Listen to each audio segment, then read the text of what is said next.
жакшы абалда бул дүйнөдөн кетейин, кантип ушу амалдарым дайыма туруктуулук менен жүрөйүн, эмнелерди аткарышым керек деп болсо суроого, бул нерсеге алымдар айтат. Бул деген сөз эч бир күнөө кылбай таптаза болуп эле мен аппак болуп жүрө албайм да, кантип мындай деп. Албетте адам баласы күнөө кылуучу, эң жакшысы тобо кылгандар.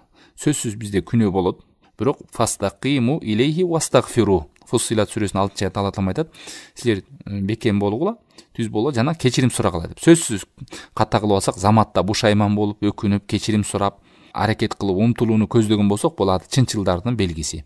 Чынчылдыктын белгиси. Хафиз ибн Ражаб деген чоң алым айтат, мына ушул аятка айтат. Ишара иля аннаху ла будда мин таксир фил истиқама ал маъмур биха. Бул жерде аятта белгилүү болуп турат, адам истиқамада жүрсө деле ката кылышы мүмкүн, кемчилик болушу мүмкүн, бирок эмне кылат? Андан кийин заматта тобо кылып, ал жактан кайтып, бекемдикке бет алып, Кудайдан кечирим сурабасу дейт да. Түз жолдо жүрүп деле адам ката кылып алса, заматта бушайман болуп, кечирим сурап, тобо кылып, истигфар кыла салат. Анан дайыма туугандар ушул жакшы амалдарды, намаз окуп жүргөнүбүз, намазга бекем болобуз, зикирлерге, айтор ибадаттарды, эмнени жакшы деп билгенбиз динде, шариатта көргөзтү, ошолордо бекем болуу.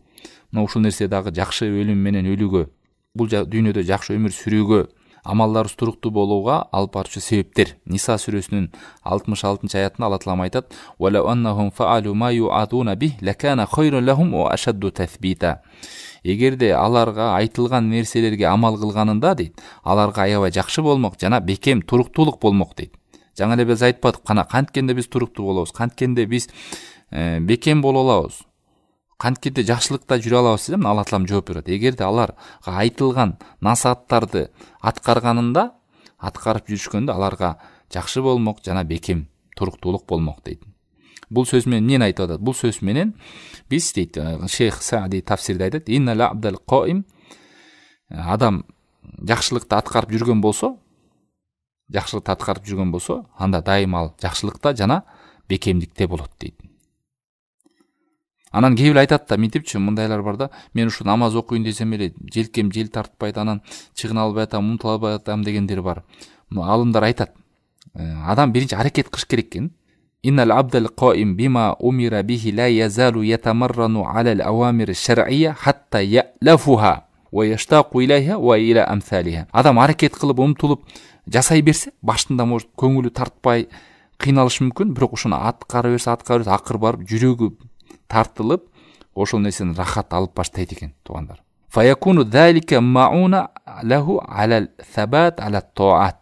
Мына ошондой кылып жүргөн амалы менен динде туруктуулук жана бекемдүүлүк дайыма уланып туруучу нерсеге турукташып калат экен. Көрсүзбү туугандар, бул бир эле эме менен келип калбайт. Мен кыйналып атам, багымдатка тура албай атам, мен уктап калып атам, каза болуп калып атат деп жүрбөйбү? Себептерди аткарыш керек туугандар. Дуа кылып, истигфар кылып, тобо кылып, анан умтулуп берсе, ошол нерсе бекем болуп калат ошол жерде. Имам Ахмад рахимахуллах айтат: "Ахбабтан ядумаллаху лака аля ма тухиб, фадим аля ма юхиб." Эгерде сен Аллах Таалам сага дайым жакшылыкты берип турушун, улантып турушун кааласаң, анда сен дагы Аллах Таалам буйруган буйрукту жакшы көрүп аткарып жүр деп атат да. Аллах жакшы көргөн нерсени сен да дайым аткарып жүр дейт.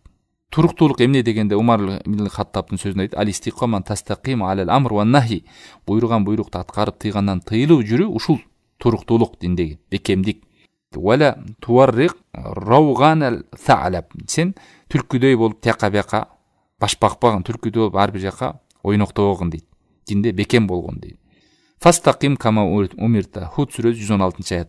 Буйрулганыңдай түз бол дейт. Ушул түз жолдо жүргөндөрдү айтат, бекем туруктуу жүргөндөр жан бергенде периштелер эмне дейт экен билесизби тууган? Караңыз, Фуссилат сүрөсүнүн 30-аятында айтат: "Инналлазина қалу раббуналлаху сумма истақаму татаназзалу алейхимул малаика."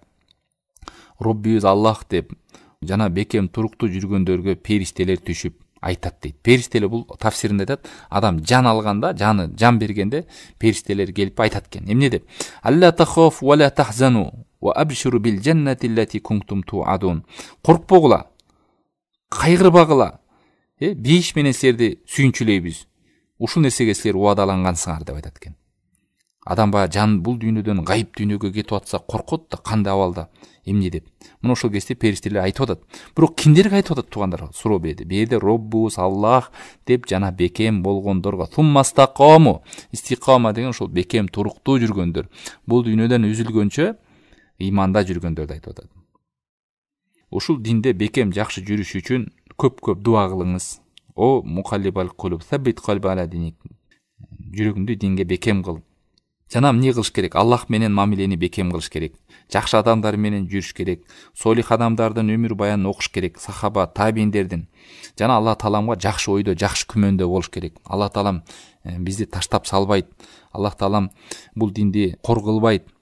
Коргул таштап салбайт. Алла Таалам кечиримдүү, ырайымдуу деген жакшы ойдо болуш керек. Жана жаман өлүм менен өлүп кетпейин деген коркунучта дайым болуш керек. Ушул нерселерди аткарып, анан дайым амалдарды аткарып жүргөн болсок, иншалла биз хайырда болобуз.